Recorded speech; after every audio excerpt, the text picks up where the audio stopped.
योगी जी, मोदी जी, मुझे सिर्फ ये इंसाफ चाहिए कि आपने 3 तलाक बंद कर दी है, तो मुझे जो धमकी दी गई है कि तेरी 3 तलाक होगी, वो ना होए बस।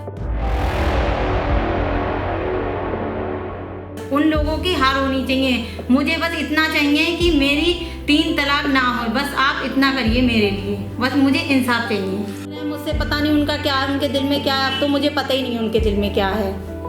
फिलहाल बात इतनी है बस। फोन पे संपर्क किया तुमने? जी मैंने किया था, तो तभी से तुम किराए के मकान में रही? पहले मैं रहती थी मगर ससुराल में रही थी? हाँ, मगर ये है कि मतलब अनबन हो जाती है। बस इतना ही चाहती हूँ, जो मेरी समस्या है मुझे सिर्फ उसमें इंसाफ चाहिए। योगी जी, मोदी जी, मुझे इंसाफ करवा दीजिए, बस मुझे इंसाफ चाहिए और मुझे कुछ नहीं चाहिए। एक एप्लीकेशन लिखा जो उन्होंने कहा है कि तेरी 3 तलाक होगी, बस वो मेरी ना हो। जो मेरे लिए भरोसा है आप पे, मोदी जी पे और योगी जी पे, कि 3 तलाक नहीं होगी, बस मुझे वो ही चाहिए, बाकी मुझे कुछ नहीं चाहिए। मुझे इंसाफ चाहिए, इंसाफ मिल जाए मुझे बस। जी ये हुआ कि 10 तारीख को जब वोट खुले थे, पहले पूछा था एक बार। ये लोग किसका सपोर्ट करते हैं? ये लोग सपोर्ट करते हैं साइकिल की तरफ। ये बोल रहे थे साइकिल की तरफ वोट देना, उससे बोला था। मैंने कहा ठीक है, तो मैंने ऐसा बोल दिया कि 3 तलाक के बातें होने लगी, ये है वो है, तुझे नाच गल्ला मिल गया, हराम कर रही है, ऐसा वैसा, तो मुसलमान पे कलंक है, ये है वो है। मेरा मामला ये है कि मैं आराम से रहती थी, अलग रहती हूँ, अपने शौहर के साथ रहती थी मैं, ठीक है। ससुराल वालों से कोई मतलब नहीं, हम लोग अलग रहते थे। ऐसे ही एक बार हंसी हंसी में बोल दिया कि मेरे मामू आए थे, मेरे शौहर के मामू आए थे कि वोट देना साइकिल की तरफ, वो बोल रहे थे आके, क्योंकि वो सपोर्ट करते हैं उधर को। तो मैं हंसने लगी, मैंने कहा ठीक है, ऐसे बोल दिया था मैंने। जब उन योगी जी की सरकार बन गई तो मैंने कहा वोट तो मैंने भी दिया योगी जी को। कहा क्यों दिया वोट, ये है वो है, मुसलमानों के साथ ऐसा होगा वैसा होगा। तो मैंने कहा बुराई क्या हो रहा है, नाच गल्ला मिल रहा है, 2 बार तेल भी मिल रहा है, सब चीज़ मिल रही है, सबसे बड़ी बात 3 तलाक मैंने बोला बंद हो गई है।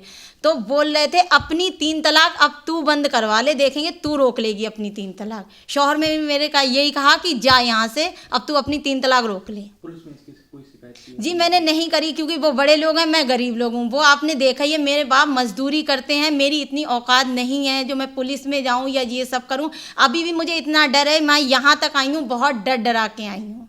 शादी कितने साल पहले हुई थी? शादी 1 साल हुआ है, 2021 2 जनवरी। आपके शौहर क्या करते हैं? शौहर मेरे शादियों में खाना बनाते हैं। क्या लव मैरिज शादी की थी या अरेंज? लव मैरिज है हमारी शादी दोनों की, अपनी मर्जी से हुई है ना। हमारे माँ बाप मर्जी थे ना उनके माँ बाप की मर्जी थी, हम दोनों की मर्जी थी, बस हम आराम से रह रहे थे।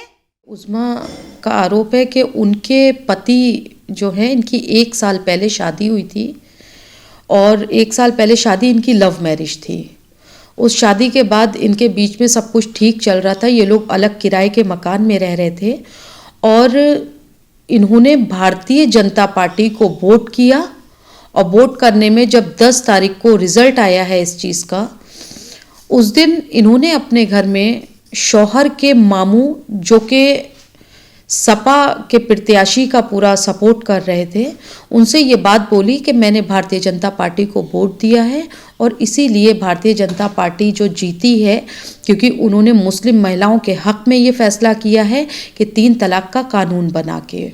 और मेरा परिवार गरीब है, मेरे परिवार को भारतीय जनता पार्टी की सरकार में राशन गल्ला भी मिल रहा है, तो इसलिए मैंने भारतीय जनता पार्टी को वोट किया है।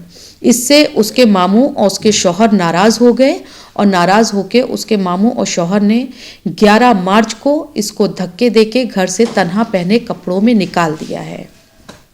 ये उज़्मा ने हमें आके बताया है। तो हम फिलहाल इसमें अभी पहले उनके परिवार वालों से, जो ससुराल पक्ष है, पति है, उससे हम बात करने का प्रयास कर रहे हैं, क्योंकि लगातार पति का कॉन्टैक्ट नंबर जो हमें मिला है वो स्विच ऑफ आ रहा है। पति से जैसे ही संपर्क होता है, उसके परिवार वालों से संपर्क होता है, तो पहले हम दोनों पक्षों को बुला के काउंसलिंग करेंगे, उसकी बात सुनेंगे और बात सुनने के बाद इसमें जिस तरह की भी जो भी निष्पक्ष कार्रवाई होगी उसके लिए हम आगे बढ़ेंगे। मेरा हक फाउंडेशन उज़्मा को इंसाफ दिलाएगा। क्या लगता है सरकार ने जिससे प्रतिबंध कराया 3 तलाक को लेकर, उसके बाद भी इस तरह के मामले सामने आ रहे हैं? देखिए, बहुत कम हो गए थे, 82% कम हो गए थे ये मामले 3 तलाक का कानून आने के बाद। और इस पे अब कहीं ना कहीं महिलाओं को हमने भी अवेयर किया और 3 तलाक का कानून जब आ गया तो इससे मुस्लिम महिलाओं ने काफ़ी खुशी भी मनाई थी। लेकिन ये परिवार वाले, ससुराल पक्ष, ये इतना प्रेशराइज करते हैं मुस्लिम महिलाओं को कि जब चुनावी दौर आता है उस टाइम महिलाओं का रुझान जब भारतीय जनता पार्टी के प्रति होता है तो ये लोग ये नहीं चाहते हैं कि भारतीय जनता पार्टी को उनके घर की महिलाएं वोट करें, और अगर वो वोट कर देती हैं अपनी मर्जी से तो उसका अंजाम ये होता है जो अब उज़्मा के साथ हुआ है।